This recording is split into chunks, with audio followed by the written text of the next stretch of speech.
Okay, so magandang araw po sa ating lahat. Ako po si Jemar. At nung last video, diniscuss natin about sa user input. Ngayong video na ito, pag-uusapan natin about sa arithmetic expression.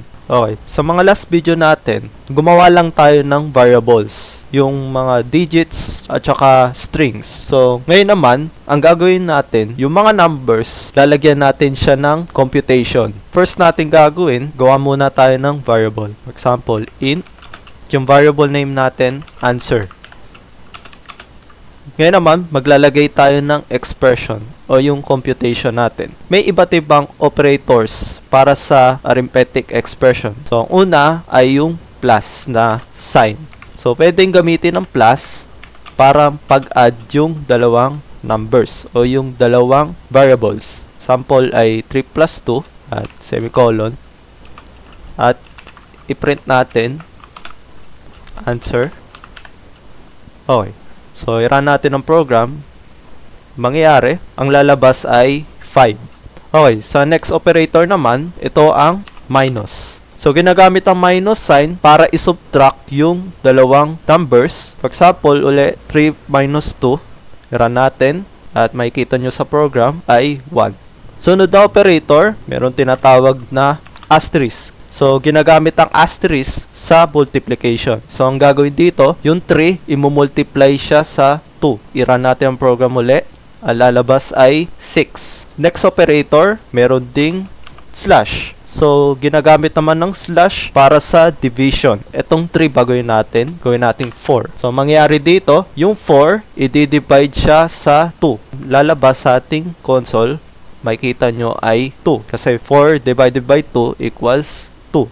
Yung last na operator na pwede natin gamitin sa arithmetic expression, ito ang modulo. Ito ay percent na operator. Ginagamit itong modulo operator para i-divide itong dalawang numbers na ito. Pero ang i-display sa program, yung remainder nung expression na yun. Try natin yung 4 modulo by 2.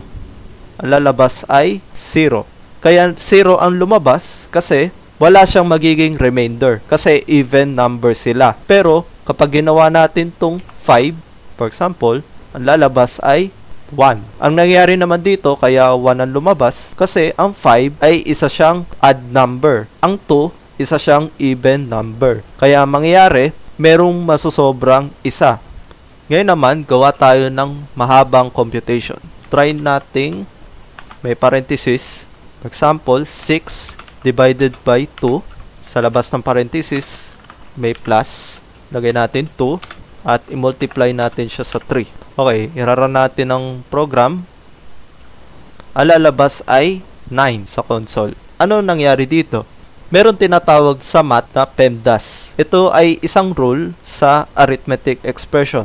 Ang unang step para i-computein ito, mauna muna yung parenthesis, which is yung 6 divided by 2. I-assume natin, yung 6 divided by 2, ito ay 3, yung sagot dito. So, pangalawa, itong 2 times 3. So, i-assume natin, itong 2 times 3, may sagot na 6. Meron 3 dito, at may 6 dito. Patitira si plus. Mangyayari, ipa-plus yung 3 dito, at yung 6 dito. So, mangyayari, ang sagot ay 9. Kinonfirm natin sa console, ang lumabas ay 9 din.